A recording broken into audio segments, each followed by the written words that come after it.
So here we are back with a Yasuke saga, because it is a saga. I've already made a video, of course, with this whole situation about Yasuke being the main protagonist of the new Assassin's Creed, revealed by Ubisoft, of course, a company that we should always hate, by the way, for what they've done to Heroes of Might and Magic, but regardless of that, I digress. I'd like to begin this video, which is the new episode in this YouTube Netflix original, Yasuke and the Metatron. I would like to begin this episode by talking about two spectacularly idiotic comments that I got. First, we got this comment of a person accusing me of, "Oh, but do you even play video games? You don't seem like someone who plays games. You're just doing this for the views."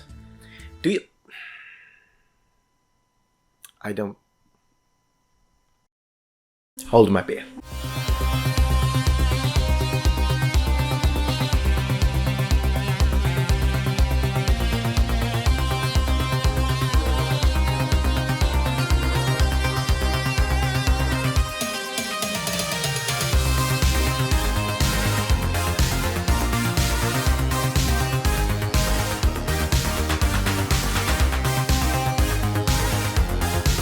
Now that I've got that out of my system, comment number 2, meta woke. Stay away from history, YouTuber. Woke. So I'm woke now. I don't know if you knew this. I don't know if you had noticed, but apparently I'm a woke because according to this absolute, you total Neanderthal. Well, actually no. Because I would be insulting Neanderthals because Neanderthals could develop tools. This person isn't able with his 15 IQ to develop tools. Of that, I am 100% sure. Adamant. Adamant, that's the word. Crude, rude, completely idiotic Denisovan. How am I woke? Because I'm telling the truth. Oh, I know why you think I'm woke. You think I'm woke because I didn't go out with a camera and say Yasuke was just a slave. That's all it was. That's what you wanted me to say. Not gonna say it because I care about evidence. But that's exactly what I mean when I talk about political propaganda. That is what it will do. It creates tribalism, it creates polarization, and it puts you in a position whereby you are so hell-bent to defend your tribe, whether it be the super ultra, oh, unless you like it, you're a racist and a bigot crowd, or the opposite crowd, like this idiot, as long as I debunk their opposition, oh, they're more than happy, yeah, you're great, but the moment I don't pander to them, which I don't pander to anyone, I pander to the truth. The moment I'm like, well, you know what, looking at the historical record, even though we don't know whether he was a samurai or not, and that is the only consistent position that a person can hold when it comes to this discussion of Yasuke being samurai or not, we do know that that remains a possibility. I personally lean a little more towards the idea of he probably was a warrior, he was an impressive man with a lot of strength, and he was given a lot of privileges by Oda Nobunaga, who clearly liked him, but the idea of him being actually given the specific title of samurai is not impossible, but it is a little improbable simply because it was extremely rare. But it did happen, as I mentioned on the previous video, link in the description, to, for example, William Adams, who was given the title samurai, and so it's not impossible. Today, however, I would like to kind of build up my case a bit more, this time rather than talking about generically what it means to be a samurai and how people became samurai, which is what I did in the previous video. Today I would like to instead look at these sources, because even though it's true, absolutely, that there is no overwhelming evidence that tells us 100% this man was a samurai. We do not have that, regardless of how much some people want him to be a samurai.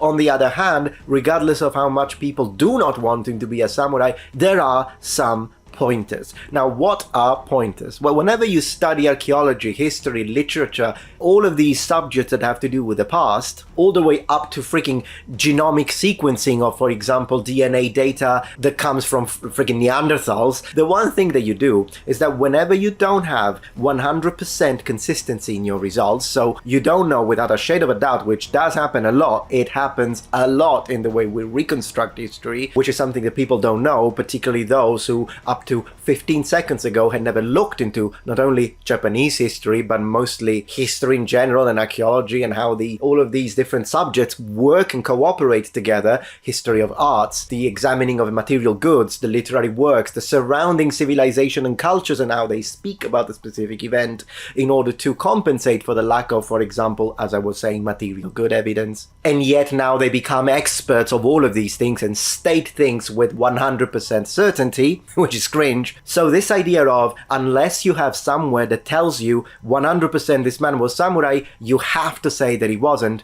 this is insane, because then there will be so many battles in history that we talk about, say the Battle of Azincourt or Agincourt, the Battle of Crécy, the Battle of Hastings, that are mostly based on a connection between art, the way they represented, literary mentions, the way we were told by not only eyewitnesses, sometimes we work on secondhand, by the way, not just battles but events.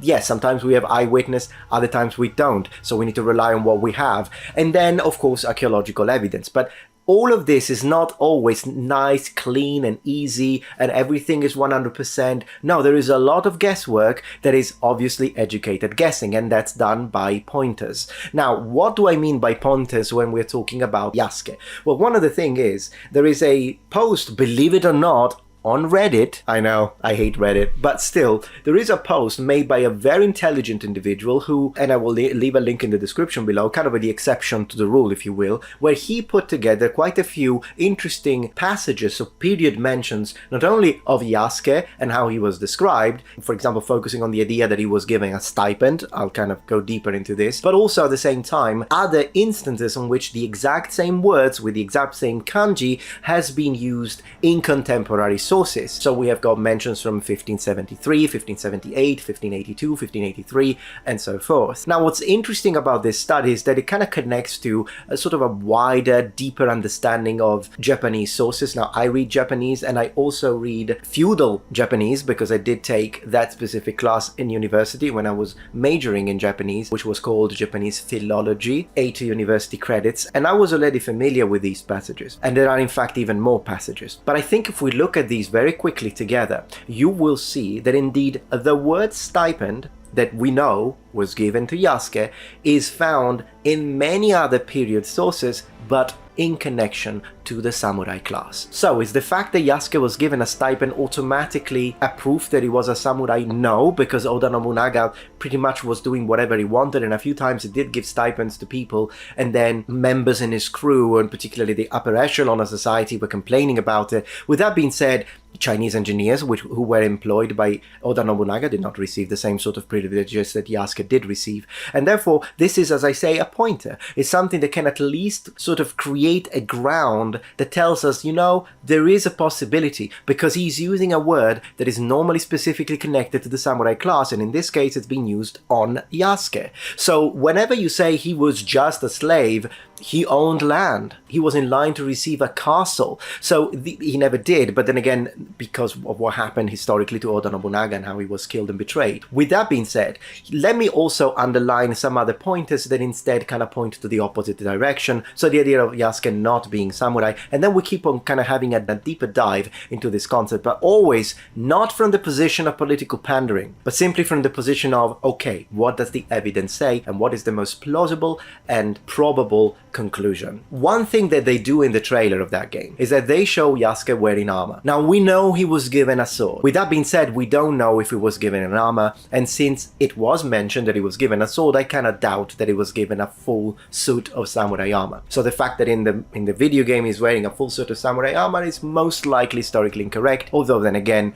it's a fantasy game after all. Another aspect that I don't think matches historical Yasuke is the way he fights. As I briefly mentioned, and I kind of want to go a little deeper into this, in the trailer we see that Yasuke fights exactly like a Japanese samurai. So the way he moves, the way he uses the weapons, you can tell, oh, this guy has definitely been trained for decades in Japan, and he has learned how to fight and master all sorts of different Japanese weapons and samurai combat styles. But that's not the case. I mean, Yasuke was not in Japan for a long enough period of time to learn to fight like that, and also it's never mentioned that he learned to fight that way. We think he knew how to fight. It's just that also because there is this piece of iconography where we can see him wrestling, and we see that this important man on the side, which could well be Oda Nobunaga, was enjoying the fight. I think it was one of those people that not only had his own experiences, as we know he did in India, but also it was just strong. You know, you do have people that are so strong that you can even compete with people who perhaps don't have the same level of genetic lottery winning, but then again, they are trained. So training kind of helps with that. But people are naturally strong, they will be formidable foes. And I think that the idea of him being a formidable foe is absolutely plausible, also because he was employed as a kosho. Now, a kosho specifically is what could be translated in Japanese as some kind of a page.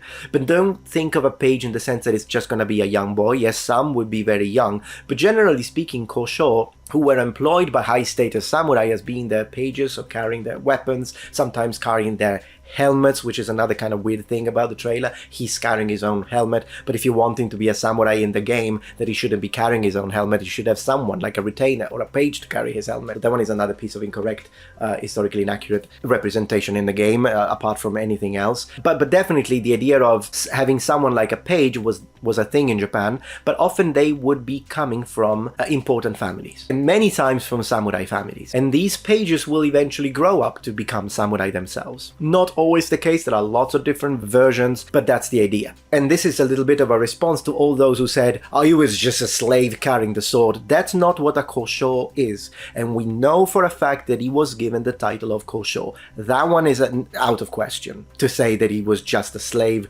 carrying the sword. It was a position of honor. To the opposite side, because I'm gonna upset everyone today, those who are absolutely like, no, he was a samurai, and if you don't say he was a samurai, you're a racist and a bigot. Well, there is this guy, I don't know if it's that crowd, but he does say this. He's, as you can read, he's saying, well, if he talks like a duck, and moves like a duck, and he acts like a duck, it is a duck. No, that's not how it works. So once again, I can see someone who hasn't spent 10 minutes into looking into Japanese military history and now talks like a great expert. I'm not an expert, but I did spend many years studying this, both at university and then in my own time, and subsequently because of the channel. The reason why this sentence is nonsensical from a Japanese perspective is because look at a Ashigaru. An Ashigaru, or light infantry, is a non-samurai type of combatant in feudal Japan. And whether it be pre-15th century, when they were half farmers and then occasionally being employed to fight, or a post-15th century, when they actually become professional soldiers and that's what they do, that's their profession, Ashigaru, regardless of which one of these two, they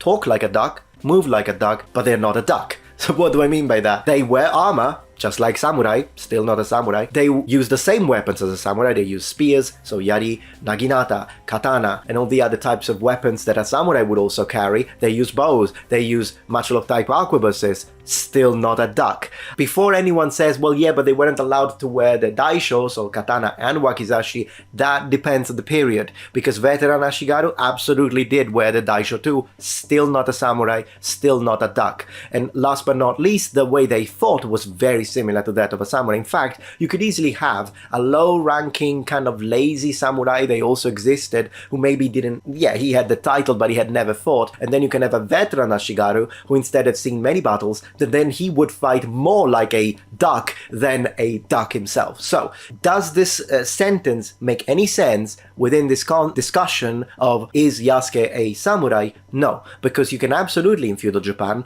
look like a samurai, talk like a samurai, fight like a samurai, use the same weapons as a samurai, wear the same armor as a samurai, still not a samurai. If you appreciate my content so far and wish to help ensure my ability to continue to tell it how it is, regardless of any possible backlash, please support this channel on Patreon. Any support helps me and my team of academics keep the channel strong and gives us the means to fight back against the political rewriting of history. Stand with us, form the wall, defend the truth. Anyways, since we're here, let's have a look at these sources. This black man called Yasuke was given a stipend, a private residence, etc., and was given a short sword with a decorated sheath. He's sometimes seen in the role of weapon bearer. So these are the kanji for stipend. Let's see the other passages. The passages that we're going to examine today come from a specific book called Shincho Koki, which, if you want to talk about Oda Nobunaga and you haven't read that, like the majority of the YouTubers who are now joining the fray, taking either the position of he was definitely not a samurai or taking the position absolutely was a samurai, haven't read. So if you haven't read this book and you want to talk about Oda Nobunaga, you're just doing politics. That's what you're doing. So let me read you a little bit from this. From 1553. Lord Buei the Younger fled directly from his fishing spot on the river to Nagoya, dressed only in bathrobe, to call on Nobunaga's help. Accordingly, Nobunaga signed him a stipend sufficient to maintain a retinue of 200 men and installed him in the Tennobo temple. Same kanji, stipend, but this is a samurai, and the same word is designating a large enough stipend to have a retinue of 200 men. Just a slave? Let's continue. Still from the chronicles, the original family name of Saito Yamashiro Dosan was Matsunami. He was a native of the western hills of Yamashino province. One year he left the Kyoto area for the provinces and called on the help of Nagai Tozaemon of Mino, who granted him a stipend and assigned auxiliary to him. Same kanji. From 1573, you have failed to make appropriate awards to a number of lords who have attended you faithfully and have never been remiss in their loyal service to you. Instead, you have awarded stipends to newcomers with nothing much to their credit. That being so, the distinction between loyal and disloyal becomes irrelevant. Same kanji, still samurai context. Next. Men who have given you steadfast and blameless service but have not been awarded a stipend by you find themselves in dire need in Kyoto. They tombed to Nobunaga with a heavy heart. If he were to say a few words in their behalf, they assumed, then surely you would take. Interestingly enough, men here are still samurai. But I think this is interesting also because it paints a more profound picture when it comes to how Nobunaga acted. Now, one of the people in the comments recently told me, no, Nobunaga would never have nominated a non-Japanese samurai because that's against tradition and you cannot go against tradition. Nobunaga went constantly against tradition, and as you can see, people get pissed at him for it. Like, why are you giving stipend to people that don't deserve it, from the perspective of the Japanese, which of course at the time would have been quite xenophobic, as we know. So the idea that he would have never called Yasuke or nominated him as a samurai because of tradition is nonsensical. Still, it doesn't prove that he did. So I'm not trying to say he absolutely was samurai. My personal conclusion still remains the same. We don't know, and I lean slightly towards he was not. But the fact that people say there is no way he could have been samurai, well, let's keep reading. From 1573. When Kanemaki, on being questioned by Nobunaga, gave a rough account of his career, Nobunaga commented that it would be a shame to lose a man with such marvelous accomplishments to his credit, and stated that his life would be spared were he to pledge his loyal service to Nobunaga. This is an opposing samurai. To this, Kanemaki replied that he had harbored a deep grudge against the Asakura for a long time. Now that so many warriors of standing had been killed, however, he could not permit himself to stay alive by giving vent to his resentment. The moment he was remiss in his loyal service, Nobunaga would surely think that whatever he might have said at this juncture was just an expedient to save his skin, and would have cancelled his stipend. Why? Because a stipend is an automatic connection to samurai, to these people. Then Kanemaki would be unable to live with himself and with what people would say about him. He would therefore cut his own belly now, having made this plea. He took his own life. His heroism was unprecedented and his glory was beyond dispute. Now, this once again demonstrates how there is a very strong connection between the word stipend and the word, or the position, the social ranking position of samurai, because being a samurai in Japan is not just a job, it is a social position within the complex hierarchy of Japanese social structures and the pyramid of the social structure in Japan. But this sort of introduces another point of discussion, which is the idea of committing harakiri or seppuku, as is mostly commonly known in Japan. So this ritual where they take their own life, the samurai, when their lord dies. Now we know that Yasuke didn't do this. Okay, so when Oda Nobunaga was betrayed and killed, Yasuke doesn't kill himself. And some people are saying, well, you see, then he wasn't samurai. But think about it for a second. Even if he was given the title of samurai, which we don't know, he wasn't Japanese. So that would have been, great honor. They would have had to explain to him first what a samurai is, but imagine they do, through translation with the Portuguese. And then he's like, oh great, I've been given this great honor. I'm a big man and I'm bodyguard, this is the guy with power, great. But it's not like he would automatically take everything that has to do with being a samurai from that culture. So the moment that, and I think, I mean, any of you, because I've seen people saying, see, he was just a coward. Well, I want to see you. You know, if I was given the title of samurai in the 16th century, late 16th century Japan, yes, I would feel honored. And I'm like, wow, I'm right next to the big, important man, Oda Nobunaga. But if the guy dies, it's not like I'm gonna commit seppuku now just because I've been given that title. Yes, I would leave.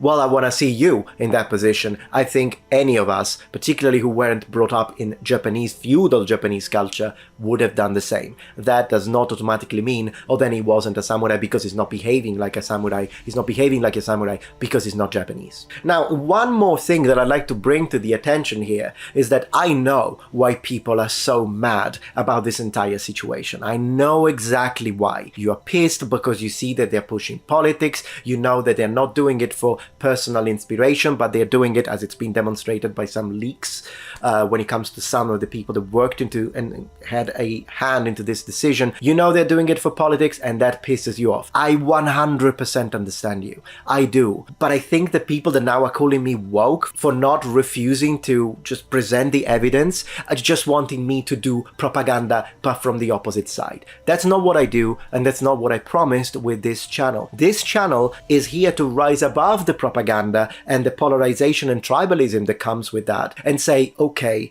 but what do the sources say? What is the most academically neutral and professional position and understanding of this question that we can share? This is what I do. And sometimes I will debunk the so-called woke and all the people that are trying to push inclusivity when it's not historically accurate. But one thing I will never do is to hide the facts. And even though I myself dislike it when they force inclusivity in historical contextualizations, well, in this case, Yasuke did exist. And even though I myself lean towards the idea of, I don't think he was a samurai, still, I'm not gonna just hide any evidence or pointers to the contrary, because that would make me extremely biased. And even though we all have a little degree of bias, if there is something I can avoid doing, is lying. And I'm not gonna lie just to attack a studio that I have a problem with. And as I say, I have a problem with Ubisoft because of Heroes of Might and Magic. It's an old feud. It kind of predates all of this. Last but not least, there is the question of the name. Some people are saying, once again, you couldn't be a samurai without being given a surname, and therefore the fact that he's not recorded with a Japanese surname, it means automatically that he was not a samurai. Once again, this is a misconception, because in reality, not all samurai were rich, wealthy, famous, and powerful, and believe it or not, when it comes to both low-ranking samurai, but even most importantly, a type of samurai that most people don't even know exists, the half samurai, you could be a samurai or a member of the Bushi class even more so without having a surname. You wouldn't be an important one, you wouldn't be a famous one, but it is absolutely a possibility. In fact, a lot of like low-ranking and half samurai, they were mostly relying on their clan. That's why a lot of low-ranking warriors in Ashigaru and again samurai, but only the low-ranking ones, would have the symbol of the clan on their chest because they don't have their own. Instead, you don't really see that. You don't really see like just Takeda on the chest of very important people unless it is their surname, but you will see that they will have other personalized symbolisms because they can afford them. So once again, when we look at this concept of surnames in feudal Japan, the situation is more complex than how it has been portrayed by some people. As one last element, I would like to mention this idea now that is being brought forward, that apparently Ubisoft has announced that I think both Yasuke and the assassin Kunoichi female protagonist will be members of the LGBTQ. They will be LGBTQ+. As always, I find it silly when people use modern terminology, including LGBTQ, when discussing history, because of course the LGBTQ movement didn't exist, but that's just me being a little bit, pedantic when it comes to the nomenclature. But the idea of, well, was Yasuke gay is actually something that has been asked before, but there is no evidence. The reason why people are bringing it forward, including in some romanticized versions, is simply because what we know from the sources is that Oda Nobunaga enjoyed lengthy conversations with him. So it is possible that they actually became friends. We don't know for sure that they became friends, by the way, but it is very likely. It's possible that they became friends in a way. And yes, they spent long times maybe drinking sake and talking. But that's it. So there is no evidence whatsoever that they were lovers, and I think the people that are looking into that, they're looking a bit too deeply and kind of want it to happen. Now, is it okay to make it happen if you're creating a fictionalized version of this? Well, I suppose you're not breaking any law, so I'm not against it, but I think it's silly if then you try and push it as historical. I don't know if that's what they're doing though, so before attacking them, I'm just gonna wait. I've seen the announcement, I'm just gonna see what they say. If they say that's their own interpretation, but they do underline this is fiction, fine. Not a problem. But if they do instead say, no, this is history, then I will be debunking them once again. And I'm thinking of making, in fact, a video episode specifically on how homosexuality and same-sex relationship occurred historically in feudal Japan and how things changed depending on what era we're talking about. But I will perhaps tackle that on a dedicated video. As always, my suggestion is, regardless of the culture war, always try to keep a mind that is open to what the sources say. Was he samurai? We don't know. Was he not samurai? We don't know. Is it possible that he was a samurai? Yes. Is it probable? No. And this is, in my opinion, the only intellectually honest position that one may have about this character. Now, with that being said, fuck Ubisoft, and thank you for watching.